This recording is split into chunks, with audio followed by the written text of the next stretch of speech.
All right, welcome back, Kings and Queens. Today we're talking The Real Housewives of Potomac, Season 9, Episode 14. Y'all, I am so mad. I just recorded like up to 7 minutes of The Real Housewives of Potomac, Season 9, Episode 14, only to realize my microphone was not on. Girl, where do they do that at? She did. Queen Sheba did. But listen, honey, bravo, you got something. I've said it before. I'll say it again. I believe in giving credit where credit is due. Andy, I like this mix up. I like this shakeup of cast. Let them be. Let them be. I love Stacey. Stacey Roush. I think that was a great addition to the cast. I think she's classy. I think she's beautiful, sophisticated, savvy, a little bit of sassiness, not too much, but just enough to fit in with this bunch. Because Mia and Jacqueline are the hell out of control. It's going down Ratchet Lane. It's giving Pornhub, and I think Stacey is the right balance. I really do, because Andy, I don't know what you were trying to do with this twosome, this duo between Mia and Jacqueline, but Stacey is the right one, baby. Yes, yes, yes. I want to talk about it. I love Stacey and Gizelle. Those are my two fan faves. Sorry, not sorry. I know some of you are not too, you're not too keen on Gizelle. I love Gizelle. I do. I feel like Gizelle is a girl's girl. If you're on her good side, I can respect Gizelle. I just like her, period, point blank. Um, I think Stacey, bravo, you caught her at the right time in her life. She's navigating a divorce, which could become very nasty, but she's doing everything. She and her husband are doing everything in their power to be proactive in ensuring that they're respectful. They do it in decency and in order. And also, she's protecting her daughter. This is good television for us as Black women. Stacey is a breath of fresh air, in my opinion, and she's a ray of sunshine. And I look forward to seeing her evolve. I look forward to seeing her in life after marriage. Oh, I hope it ain't with TJ. Lord have mercy. That's a whole different conversation. But I think Stacey is it. I like the cast.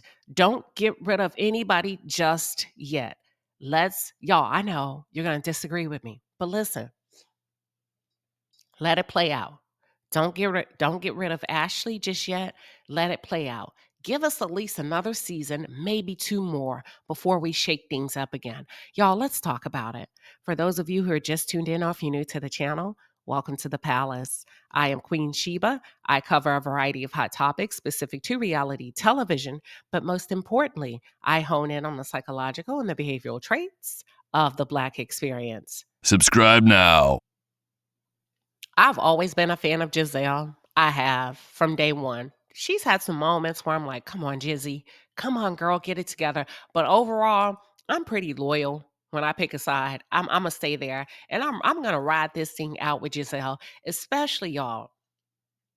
After she gave her take on Jamal getting married in this episode, kind of towards the latter part of the episode, they were all at I don't know if it was dinner or lunch, and they said, "Hey, how do you feel about Jamal getting married?" And honey, Giselle read down. She said, "She's not in my league." Listen, and didn't bat an eyelid. She's not in my league. Yes, honey, you better know who the hell you are. You better know who the hell you are. Now, I will say that Jamal Bryant does seem to have a type. High yellow, green eyes. And although you say she's not in your league, Giselle, she seems to be a version of you. Which version I'm not sure, but I'm just talking aesthetically wise. Aesthetics. I hope I said that right. I love me some Giselle. I do. I really do. I really like how they're positioning her this season. I think she's strong. I think she's capable. She seems to be able to enjoy moments for what they are and be able to move the hell on, period, point blank. I like how she handles herself in the dating world. I like how she handles Mia, Wendy, all of them. I said what I said. Listen, I have a question for you all. Does Mia not have custody of her oldest child, the son that they showed? I know she has 3 kids, but on the show we see 2. Does she have custody of that oldest boy? I was just wondering, because she pitched a big fit at the beginning of this episode, and to me, it was to escape accountability. And she finally made her way around the block, but she pitched a fit, about Gordon taking the kids and this and that, only to inform the women that after the trip, she's about to go see Ink in Atlanta, which the ladies were kind of like, hey, wait a minute. As mothers, you would think that if you were so worried about your children, your first notion would be to hop on a flight and head on back and check on the kids. But she said that her son has a game in Atlanta. So I couldn't help but to wonder, why is he separate from the other kids? Like, I don't know. Somebody help me out with that. Overall, how do you feel about this trip to Panama? The girls' trip to Panama. They took the trip during July 4th weekend. What are your thoughts on the trip? Thought it was a great trip. I thought it was just right. I thought it was sweet spots, highs, lows, a little bit of mess here and there. That's I'm sorry. I know I go hard in the paint on Love and Marriage Huntsville, but I am a Bravo girl at heart because I love the way the girls can come together, fight, claw it out, whatever they're going to do, and then have a hell of a good time. Okay? And then go back to their corners and shade the hell out of each other. That's something they cannot do on Love and Marriage Huntsville. The hate is just too real. The vitriol is just too real. And I just love Bravo. I'm a Bravo girl at heart. And I really thought it was a really good trip. I love the chemistry between the ladies. Yes, yes, yes. Andy, I think you're going to have to think about what you're trying to do with Mia. We're not here for it. It's giving Pornhub, it's giving OnlyFans, and this is not the platform or the place, especially coming out of Potomac. Come on now. The Real Housewives of Potomac. We're not talking about the real scallywags, the real hoes of Potomac. We're talking about the Real Housewives. And I think you're going to have to put a little bit more thought on what you can do with Mia, if there's anything to do with Mia. But we're going to have to clean it up a little bit, because this duo that you guys are trying to push in front of us regarding she and Jacqueline, yeah, it's worn out. It's tired. It's stale. And I think you have to think about the audience that you're pitching to, the Real Housewives. We don't want to hear about the threesomes and the low down things that Mia and Jacqueline have done to each other under the guise of friends. I just think it puts a damper on the show, a damper on the brand, and it takes it to a place that it really doesn't need to go. So don't take any one of them off the show yet. Let's see who has the potential between Mia and Jacqueline to be able to read the room and shift accordingly. I want to see if they can do that organically without being prompted. Do you think either one of them will be able to? Because Jacqueline is pregnant right now with child. This episode was revealing to me in one way. I learned something. Mia and Jacqueline, um, yuck. But Mia hinted on a boat that she and Jacqueline went out. This is how they met Patrick. I guess they had a girls' day out, girls' night out many years ago. They were out and about having cocktails or whatnot, and they met Patrick. And Mia hinted. She hinted, or at least this is what I walked away with. Jacqueline, did you get pregnant the first time you slept with Patrick, leaving that bar?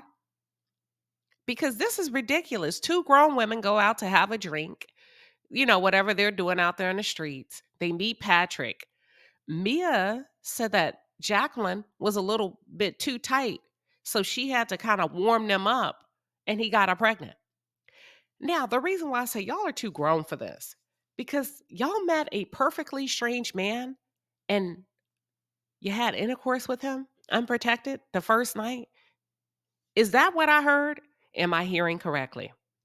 Somebody help me out, please. So these women for years have been taking men home from the bar and laying down unprotected, watching each other do things in the bedroom. Y'all, come on, Bravo.